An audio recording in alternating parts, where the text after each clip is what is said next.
Left right centre.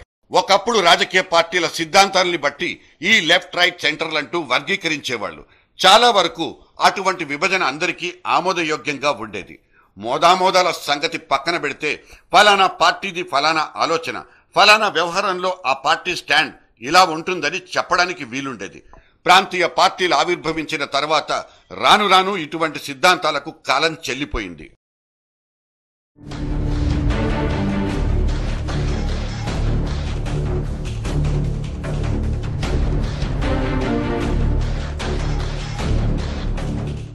NTR Telugu Desam పార్టీని స్థాపించినప్పుడు కూడా ఆయన తన పార్టీ అనుసరించాల్సిన జాతీయ విధానాల్ని స్పష్టంగా ప్రకటించారు. కాంగ్రెస్ వ్యతిరేకత, వామపక్షాలకు మద్దతు, మూడో ఫ్రంట్, ఇలా ఆయన ఆలోచనలతో పాటు రాజ్యాంగంలో రావాల్సిన మార్పులు వగైరాల పట్ల కూడా అద్భుతమైన అవగాహనతో ఉండేవారు. కాలం చెల్లిపోయిన కబుర్లు ఎందుకు అనుకున్నారో ఏమో, ఇప్పటి ప్రాంతీయ పార్టీలన్నింటికీ ఒక స్పష్టమైన విధానం అంటూ లేదు. ఎప్పటికప్పుడు ఆయా పరిస్థితుల్ని బట్టి తమకు రాజకీయ ప్రయోజనాల్ని వరగూర్చి పెట్టే వైపే మొగ్గు చూపించడం, దాన్నే తమ వైఖరిగా ప్రకటించడం, ప్రచారం చేసుకోవడం ఒక పరిపాటిగా మారింది. ఈ విషయాలన్నీ ఏకరువు పెట్టడానికి ఉన్న ఏకైక కారణం ఇప్పుడు వ్యక్తులు రాజకీయాల్ని వృత్తిగానో ప్రవృత్తిగానో చేపట్టిన కొన్ని కుటుంబాల పోకడల్ని ఎత్తి చూపించడానికి మాత్రమే. ఒక పార్టీకి నిర్దిష్టమైన అభిప్రాయాలు ఉన్నప్పుడు, అవి సిద్ధాంతాలుగా ప్రకటించబడినప్పుడు వాటికి ఆకర్షితులైన వాళ్లు ఆ పార్టీ సభ్యత్వాన్ని స్వీకరించి తదనంతరం అందులో క్రియాశీలక సభ్యులుగా మారి ఆ తర్వాత పార్టీ ఇచ్చిన బాధ్యతల్ని స్వీకరించడం జరిగిపోయేవి. ప్రజా జీవితంలో వాళ్ళు అడుగు పెట్టడం, పోటీకి నిలబడడం కూడా పార్టీ ఆజ్ఞానుసారమే గడిచిపోయేది. ఇప్పటి తరంలో మాత్రం ఇటువంటి సిద్ధాంతాలకు, నిర్దిష్టమైన అభిప్రాయాలకు విలువనివ్వడం, గౌరవించడం అంతగా కనిపించదు. ఏ పార్టీ టికెట్ ఇస్తే దానికే జై కొట్టడం, ఒకవేళ ఆ మర్నాడు అది నచ్చకపోతే క్షణమాలస్యం చేయకుండా అవతలి పార్టీలోకి దూకేయడం అత్యంత సాధారణమైంది. పైగా ఈ గొడదూకుడుగాళ్లకు గౌరవాలు, సత్కారాలు, పదవులు వచ్చి పడిపోతున్నాయి.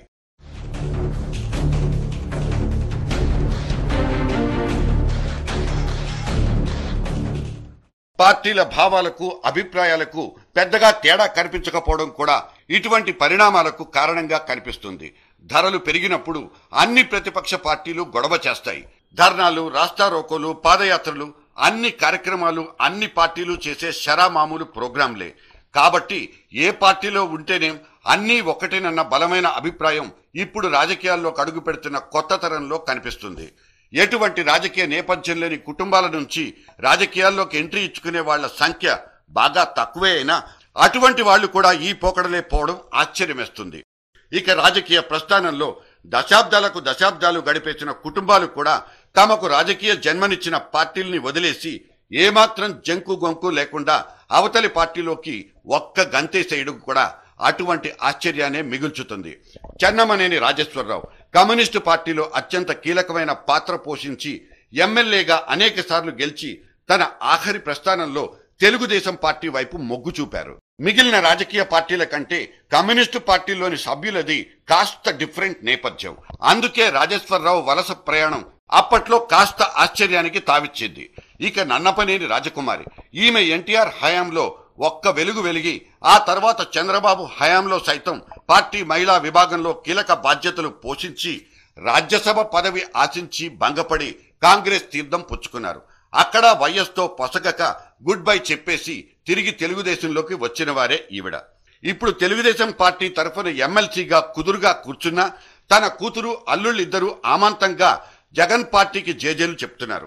ఇది వాళ్ళ ఇష్టాలంటూ ఆమె సమర్థించుకుంటారు కూడా. మా అమ్మాయి మాలుడు జగన్ పార్టీలోకి వెళ్ళింది నిజం, నేను వెళ్తానన్నది అబద్ధం. వెళ్ళింది నా కూతురు, అల్లుడు కాబట్టి వెళ్ళింది నిజం, నేను అబద్ధం ఆడలేను కదా. 12 ఏళ్ళు తెలుగుదేశం పార్టీలో పదవి లేకుండా ఉన్నానండి. మా మాధవ్ గారి కారులో వెళ్ళేదాన్ని, మాధవ్ గారి సెల్ ఫోన్ వాడుకునేదాన్ని. ఎమ్మెల్సీ ఎవరికి నా సెల్ ఫోన్ లేదు, ఎమ్మెల్సీ ఎవరికి నా కారు లేదు, మీకు తెలుసు. ఆటోలో మీ ముందే దిగుతుండేదాన్ని. కాబట్టి ఎన్నో బాధలు పడ్డాను. అప్పుడే నేను వెళ్ళలేదు.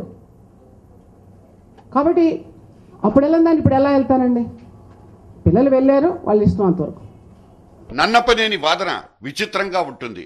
పదవులు రాకపోయినా తానెప్పుడూ పార్టీని నమ్ముకునే ఉన్నానంటూ చెప్పే ఆమె నిజానికి తెలుగుదేశాన్ని విడిచి వెళ్లి తిరిగొచ్చిన గతాన్ని మాత్రం మర్చిపోయారనిపిస్తుంది. ఇటువంటి పరిస్థితే ఇప్పుడు రాష్ట్ర రాజకీయ ప్రముఖులైన అనేక మంది కుటుంబాల్లో కనిపిస్తుంది.